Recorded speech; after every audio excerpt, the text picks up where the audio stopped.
Bonjour chers internautes, bonjour chers lecteurs, chères lectrices. Je suis donc l'écrivain du livre La fin du règne de l'argent qui revient vers vous suite à des interrogations que vous avez pu soulever hier soir en m'exprimant votre mésentente compte tenu de la concurrence, si on arrivait à casser la notion de l'entreprise.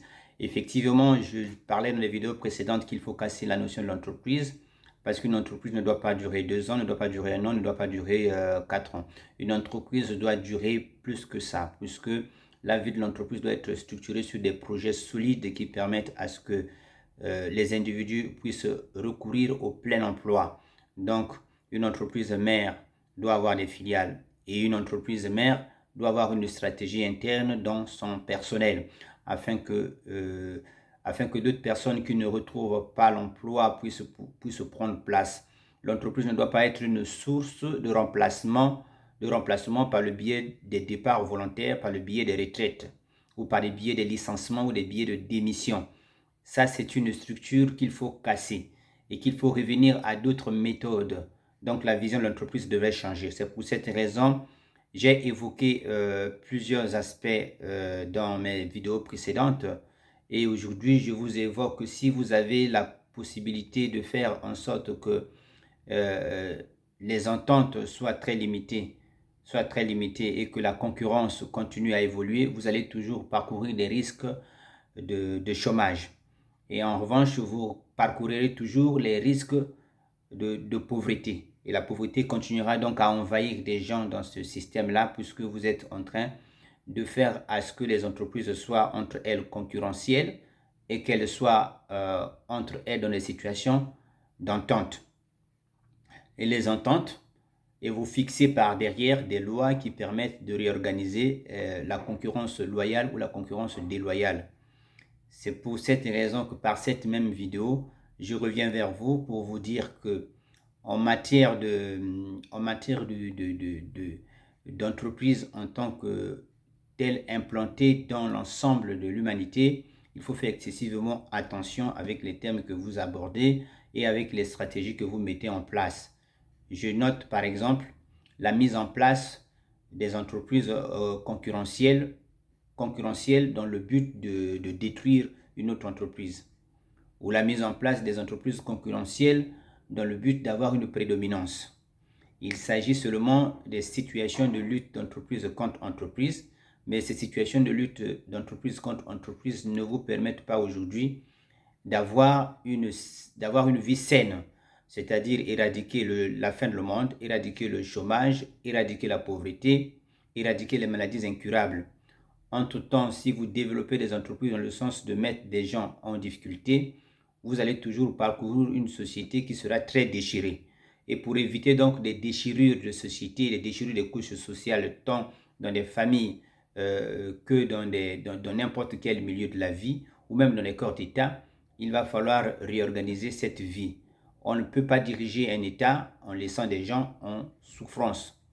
On est bien appelé à pallier au mal que les gens parcourent. C'est pour cette raison que les dirigeants d'État doivent prendre en compte les aspects que j'ai évoqués dans le livre La fin du règne de l'argent et en faire donc des vrais projets d'État. Je disais aussi que euh, l'INE, les lois de l'INE, donc les lois de l'INE vont permettre à ce que les États mettent en place des vraies lois et qui permettent de garantir la sécurité pour tous. Sécurité alimentaire, sécurité dans l'emploi, sécurité dans sa santé, sécurité dans son environnement de vie.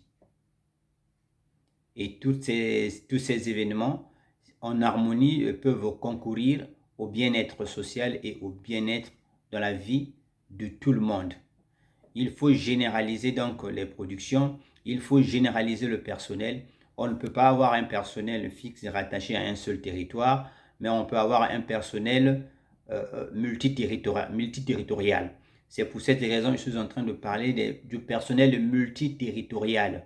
Vous ne pouvez plus avoir des entreprises qui embauchent des gens sur un territoire et sans pour autant qu'elles embauchent des gens sur d'autres territoires alors qu'il y a la possibilité d'implanter ces filiales, il y a la possibilité de faire de son personnel des coéquipiers ou de faire de son personnel des vrais associés au capital de l'entreprise. Donc, aujourd'hui, la vision que vous avez actuellement, c'est pas la mauvaise, elle est bonne, mais sauf qu'elle doit être améliorée. Il faut améliorer la situation des entreprises. Il faut améliorer la vie des entreprises. Et il faut permettre à ce que la politique du bilan coût-avantage soit appliquée dans chaque entreprise. C'est-à-dire que si vous implantez votre entreprise compte tenu de la fabrication des biens et de la fabrication des biens qu'elle elle met en place, vous êtes tenu aussi de regarder la situation de l'environnement et vous êtes aussi obligé d'observer les conséquences que cela peut induire pour la vie humaine. Donc, il faut faire l'utile à l'agréable pour faire en sorte que l'humain soit non pas dérangé dans sa vie au quotidien, mais qu'il soit emménagé dans sa vie au quotidien. Je me ramène donc à la situation à la fois de salaire, comme quoi le salaire, qui est une notion aussi que je trouve pas spécifiquement bonne, mais une notion à améliorer. Donc, le salaire en tant qu'élément de domination et le salaire en tant qu'élément de la servitude, ça, c'est des notions qui doivent aujourd'hui vous interpeller et arrêter ce genre de mécanisme, ce genre de relationnel pour mettre en place le salaire de conversion et de reversion que j'ai évoqué dans mes vidéos précédentes, que j'aurai l'occasion de vous évoquer plus tard dans mon livre qui va encore sortir, qui s'appellera le plein emploi. Et donc, dans le projet de plein emploi, vous aurez à la fois les mécanismes par lesquels vous arriverez à éradiquer le chômage, par lesquels vous arriverez à mettre en place la sûreté humaine. Je m'explique, une sûreté humaine, c'est le fait de donner du bien vivre à quelqu'un pour se rassurer de la société. Donc c'est ça, c'est dans cette notion-là que je me retrouve et dans cette conception-là que je me retrouve. C'est bien que le partage à la fois de nos idées à vivre ensemble serait le mieux placé. Vivre ensemble aujourd'hui ne se limite plus, je vous le dis et je suis sincère là-dessus, vivre ensemble ne se limite plus sur un carcan de territoire. Non, vivre ensemble est aujourd'hui multilatéral. Vivre ensemble est aujourd'hui extraterritorial. C'est par le biais de la connexion, par le biais des réseaux, que nous sommes aujourd'hui un peuple uni. Mais les mécanismes que nous avons mis en place, qui sont des mécanismes de barrière, des mécanismes qui permettent aujourd'hui d'élever les barrières douanières ou encore de taxer plus que jamais. Ce sont là des mécanismes qui sont toujours à examiner parce que l'amélioration de la vie dans le cadre des échanges devait s'effectuer non pas par le biais de l'élévation des taxes, donc des taxes douanières, mais par le biais d'autres types de réflexions que personne n'a encore su mettre en place et que le commun des mortels pourrait y arriver, je l'espère plus tard, pour arranger les situations que nous sommes en train de vivre. Il y a aussi seulement pour des entreprises, vous avez aussi le combat, le combat syndical, c'est des contestations, des revendications qui sont organisées par des travailleurs et à la conquête donc de leur dû. Alors, et ça, je disais même dans le livre La fin du règne de l'argent que si vous arriviez à arranger, à aménager la situation des salariés et à casser donc la vision que j'ai appelée la vision dominant-dominé et la vision servitude, vision incorporée dans la notion de salaire, gênant ainsi la vie du salarié, gênant ainsi la vie de ceux qui sont aujourd'hui de partager cette vie, tant dans le cas des démissions, dans le cas des retraites, des départs en retraite, dans le cadre des licenciements, dans le cadre de ruptures conventionnelles. Ça reste des mécanismes qui, et encore le chômage, hein, la situation de précarité, des gens qui sont dans une situation de précarité, avec un salaire qui ne correspond pas au seuil de la vie, avec un salaire qui ne leur permettent pas aujourd'hui de s'épanouir dans le monde entier, mais très limité.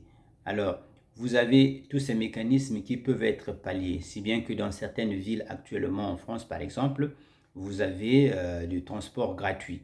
Une façon de faire, de mettre en mouvement une population sans pour autant qu'elle ne paye visiblement. Mais en réalité, elle paye d'une autre façon. Alors, c'est aussi des vrais mécanismes qu'il faut observer avec beaucoup d'attention. Et ensuite, relever en commun accord, hein, relever en commun accord les chefs d'État dans cette politique. Parce qu'on ne peut pas mettre en place une telle politique sans pour autant relayer les hommes d'État, hein, ceux qui sont en train de diriger des États, pour éviter qu'on arrive aussi à d'autres problématiques de la vie, en associant ces chefs d'État aux chefs d'entreprise. Parce que les chefs d'entreprise sont des détenteurs à minima de la richesse terrestre. Et ils sont aussi des vrais détenteurs des secrets de fabrication. Donc, il faut les associer et trouver un accord. Puisque nous sommes aujourd'hui dans un carcan où vous avez la concurrence, où vous avez la concurrence qui est rude, non seulement qu'elle est loyale ou qu'elle soit loyale ou qu'elle soit déloyale, mais elle est aussi rude. Elle est rude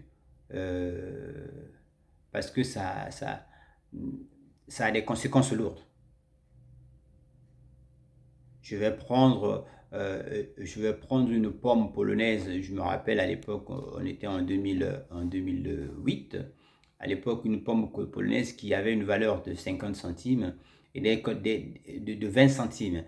Et une pomme française qui avait une valeur de 50 centimes. Mais à partir du moment où le vendeur espagnol voulait marchander les pommes en France, et donnait la valeur de 20 centimes, mais la pomme française qui restait à 50 centimes ne pouvait pas être achetée. Donc, vous avez des concurrences qui sont comme ça. Alors, donc, sachant que la construction de l'Union européenne, donc on a cassé les frontières intérieures, mais on a permis à ce que les biens, les personnes et les marchandises circulent librement. Et cette circulation libre à la fois des personnes et des marchandises des services, et cette circulation libre va pouvoir occasionner beaucoup de dégâts. Et ça a occasionné des dégâts moi j'appelle ça des déportations d'entreprises, hein. Les entreprises se sont déportées, hein. Ce que eux vous appelez généralement par la délocalisation. Il y a des entreprises qui ont cessé de fonctionner parce qu'ils ont joué sur ce fait-là. Et on est arrivé à des taux de chômage qui s'élèvent. C'est pour cette raison que je tiens beaucoup à préciser que la limite de la terre, c'est aussi votre limite d'expansion. C'est aussi votre limite d'expression. C'est aussi votre limite de construction. C'est aussi votre limite d'échange. Vous ne pouvez pas aujourd'hui limiter la terre, limiter les entreprises sur un territoire. Vous ne pouvez pas aujourd'hui limiter les entreprises sur une famille. Vous devez faire à ce que les entreprises avec des projets bien établis ne puissent pas ne puisse pas rester dans le carcan de sa propre définition. C'est pour cette raison que je parlais du fait qu'on doit casser la notion de l'entreprise et on doit casser la notion de salaire. Je finis par là. Je suis l'auteur du livre La fin du règne de l'argent. Et si vous voulez plus de précision sur les précédentes vidéos, vous allez sur YouTube, dans le moteur de recherche, vous cliquez vision-écriture, vision trait d'union écriture, le tiret de 6, vision tiret de 6, écriture, et vous allez tomber sur l'ensemble des vidéos qui expliquent un peu ce genre de phénomène. Après, vous avez le support papier qui est la fin du règne de l'argent, qui va pouvoir vous ouvrir les yeux. Et vous avez aussi l'e-book qui est là pour la fin du règne de l'argent, pour vous étayer, pour vous expliquer des choses. Après, si vous avez des interrogations, vous avez des questions, n'hésitez toujours pas à me les faire, parvenir dans mon compte YouTube. Pour ceux qui ne sont pas encore abonnés ou que ceux qui sont abonnés, je vous souhaite bon courage et à bientôt.